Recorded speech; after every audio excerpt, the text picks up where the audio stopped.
apologise and pretend that I'm someone else. My lack of confidence was compounded recently when I was a victim of identity theft, and the thieves gave it back. And it doesn't help that I'm not a successful man, and I'm not a successful man. I'm not like you. In a nice suit. I'm not successful. I went through this, was made painfully clear to me recently, ladies and gentlemen, when I attended a swingers party. Oh yes, a swingers party. Everybody in the room had to put their car keys into a bowl. My bus pass stood out like a sore thumb.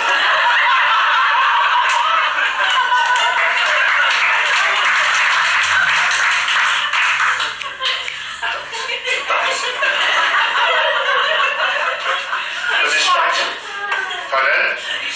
Did I swipe? Don't you phone me off. Despite all these failings, I did manage to persuade a woman to marry me, but don't clap, that's condescending. I met my wife speed dating of all things. I remember that night very well. It was actually a Friday the 13th, but that wasn't relevant because I'm not superstitious and touch wood, I never will be. I remember the night very well. My wife saw, she wasn't my wife then, obviously, that would be weird. But she sat opposite me and she looked at me, a perfect stranger. She said, look, we haven't got much time. Pick 5 words to describe yourself. I said, I'm inarticulate.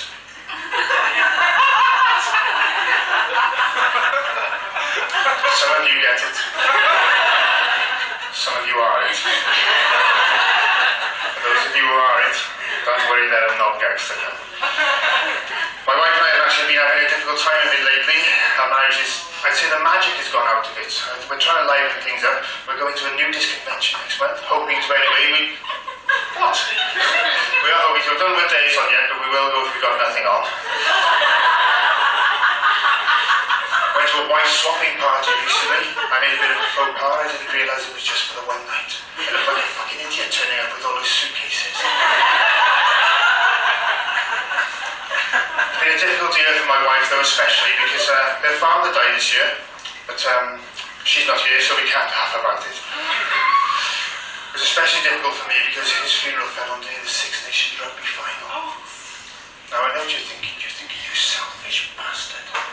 And to be honest with you, that was my initial reaction too, but in his defense, he didn't have a choice. My wife said to me, she said, look, I know you love the rugby, but this is my father's funeral we're talking about. You just meet me in the middle, compromise. Why don't we record it and we can watch it together in the night? I said, all right. It's a bit morbid though, isn't it? Anyway, I went to the funeral, of course, as I got there. I saw her mother. She was just head to toe in black. She was wearing a veil. She was bawling her eyes, and I looked at her and said, morning. As soon as I had said it, ladies and gentlemen, I realised how inappropriate it was. It had gone 12 o'clock. I'd missed my window for the morning joke. I tried to console her. I said, look, at least he had a good innings. She said, a good innings? What are you talking about? He was only 51. I said, yes, well, I'm shit at cricket. It sounds like I'm being disrespectful, doesn't it? But I'm not. I actually love my mother-in-law. She's a lot posher than I am. I learned this to my great expense when I made dinner at her house one day, and I farted at the dinner table. I farted. I said I farted. It was more like a controlled explosion. She looked at me mortified. She said, Robert, in this house, if a person wishes to break wind, it is expected that they leave the room in order to do so. I said, leave the room to fart? There are members of my family that wouldn't leave the room to shit.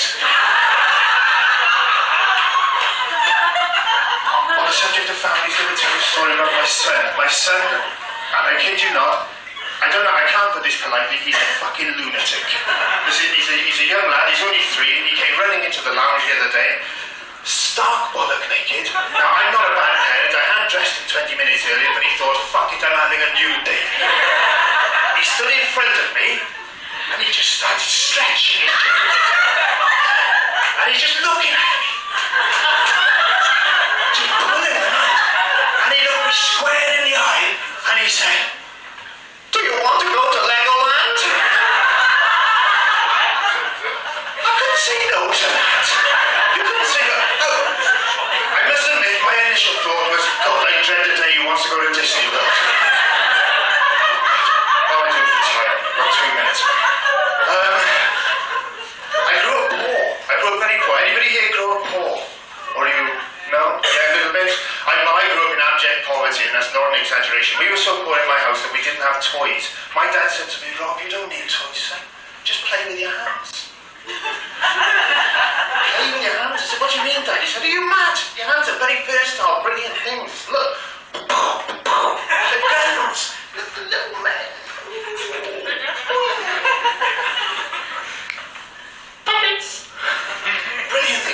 was so keen on the idea of us playing with our hands as kids that one Christmas, he wrapped them. I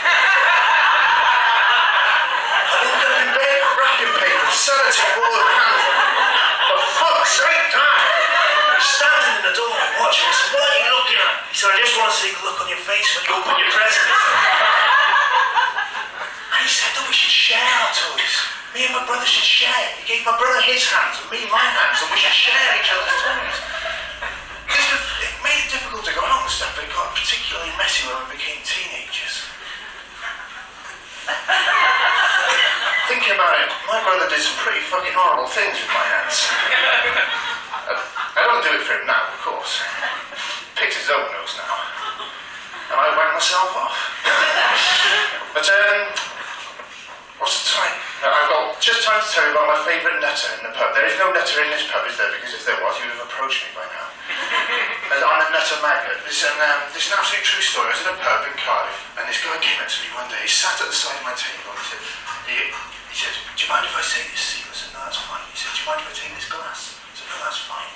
And he reached into his bag, and I thought, I'll love him. He's hard up on his luck. He's brought cans into the pub. And he did have cans in his bag. He pulled out a can of big soup.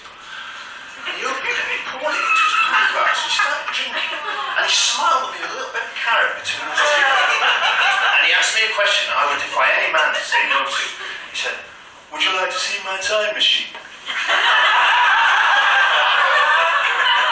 I said to him, without missing it, because I fucking love to see your time. He said, I haven't got it with me, but I've got the diagrams, I've got the book, the manual. And he reached in his back. There's a book full of diagrams that would immaculately drawn diagrams. It was like Leonardo da Vinci himself drew diagrams. And he explained to me all this stuff. And I said, how does it work? He said, well, you just get in it, type the date you want to go to, and it'll take you there. Now, this was a Friday night. And I said, so if I got in that tonight and I typed in next Friday date, it would take me there, like that. He said, well, not just like that. It would take about a week. Well, ladies and gentlemen, I'm going to go now. Have you enjoyed it? Thank you very much. My dad gave me a bit of advice. He said, son, always leave them wanting more. I should point out that my dad wasn't a comedian, he was a restaurant owner. He went out of business in 6 months. Thank you very much, I've been Rob.